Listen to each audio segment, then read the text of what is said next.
네가 사 그럼. 그렇게 좋은 거 네가 사라고 말씀을 하시면 되는 거고 사기라고 생각을 하시면 될 것 같아요. 특히 더 요즘 더 진흥화되고 되게 많아지고 있는 게 코인 사기, 비상장 주식 사기. 제가 일을 하면서 느낀 게 비상장 주식에 대해서는 수법이 되게 비슷비슷한데 되게 많은 분들이 계속 속고 있는 게 수법을 잘 몰라서 정말 나에게만 주어진 특별한 정보인 줄 알고 사기를 당하는 일이 많구나라는 생각이 많이 들었어요. 그런 사기 유형들을 설명을 드리고 나면 덕을 알고 나니까 사기를 덜 당하시지 않을까 싶어서 일단 영상을 준비해봤습니다. 옛날에는 이렇게 주식이라고 하면서 증서를 하나 만들어가지고 이거 어느 회사의 주식인데 너에게 특별히 내가 팔게, 요즘 내가 너무 어려워서 이거 내가 진짜 아끼던 건데 이거 너한테 싸게 넘길게 하면서 비상장 주식을 그런 식으로 팔았는데 알고 보니까 그냥 종이일 뿐 전혀 그 회사랑은 상관이 없는 주식인 그냥 사기인 그런 경우가 많이 있었어요. 요즘에는 이제 인터넷도 검색하고 뭐 그렇게 당하시는 분들이 흔하지는 않고 회사의 내용에 대해서 사기를 당하는 일이 많아요. 대표적인 유형은 상장이 100% 예정되어 있다. 일반적으로는 상장이 진짜로 되면 비상장 주식의 가치보다 올라갈 때가 많거든요. 상장이 확실하기만 하면 투자를 하실 만한 건 맞아요. 상장이 확실하다는 게 거짓말인 건데 사실 상장이 임박한 주식 같은 경우는 DART라고 DART 공시가 돼요. 그리고 상장을 하려면 한국 거래소에서 정한 그 상장의 요건을 다 충족을 해야 되거든요. 아무나 그렇게 막 상장시켜주는 게 아니에요. 어느 정도 정보가 공개되어서 이제 진행이 되기 때문에 그냥 너에게만 은밀히 이렇게 말해줄게 라는 거에 현혹되지 마시고 객관적인 팩트, 정보로만 보시라. 다트에 정말 상장이 예정되어 있고 회사의 가치적인 면에서 자본금도 충분하고 미래도 보장이 되는 것 같아 보이면 이제 투자를 하시는 건데 그게 아니라 전혀 그런 게 안 나와 있고 사람이 하는 말밖에 없다면 내가 눈으로 아니면 내 귀로 직접 이제 관련된 진행 상황을 정말 자료를 검토를 해야지만 믿을 수 있는 정보지 이거 100% 상장된다라는 말은 거짓말일 가능성이 굉장히 높아요. 굉장히 크게 의심을 해보셔라. 그다음 요즘 이제 흔한 수법이 대주주 물량인데 대주주 물량이라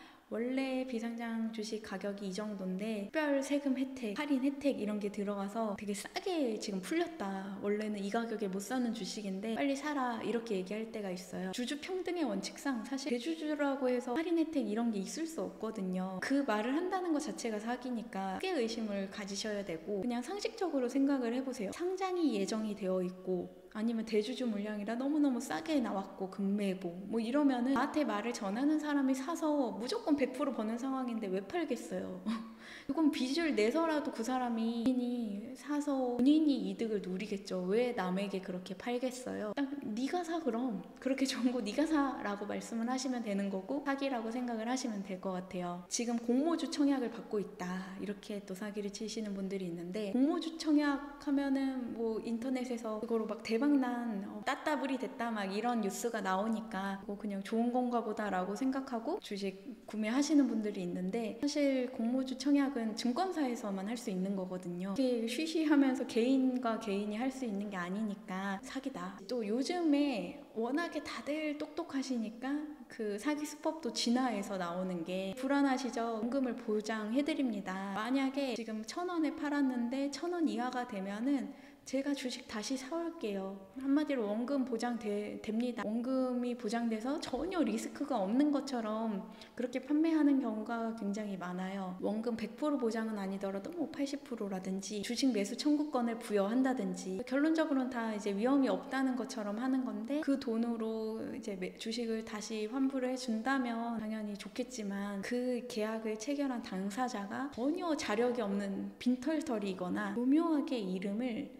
다른 사람을 쓰는 거예요. 예를 들어서 회사가 다시 매수를 해가야 회사 자본금을 보고 그 계약이 그래도 담보가 되는 건데 회사의 대표 개인 이름을 몰래 쓴다든지 개인이랑은 전혀 상관없는 남의 이름을 쓴다든지 회사 도장을 찍었는데 알고 보니까 그 회사의 진짜 도장이 아니라 사기꾼이 아무 데서나 그 회사 이름으로 파온 도장인 거예요. 도장은 사실 아무나 팔 수 있는 거니까 도장 찍혔다고 믿지 말고 일단 회사 명의로 법인 인감이 찍혀 있는지 그 일치하는지를 확인을 하셔야 되고, 대표이사 누구 개인의 도장만 찍힌 거로는 회사의 책임을 묻기가 쉽진 않거든요. 만약 개인이 보증을 하고 있다면 그 개인이 정말 경제적으로 자력이 있는 사람인지, 내가 돈 달라고 했을 때 배째라 하고 난 돈 없어 이렇게 할 사람인지 그 내용을 한번 조사를 하셔야 된다. 사기라고 의심을 해봐야 되는 또 하나의 단서가 있는데, 상장 주식을 막 판매하면서 혹시 너가 친구한테 판매를 하면 너한테 수수료 줄게, 아니면은 너가 뭐 몇 명을 모아서 얼마를 팔면 그거에 따른 너한테는 주식을 또 나눠줄게.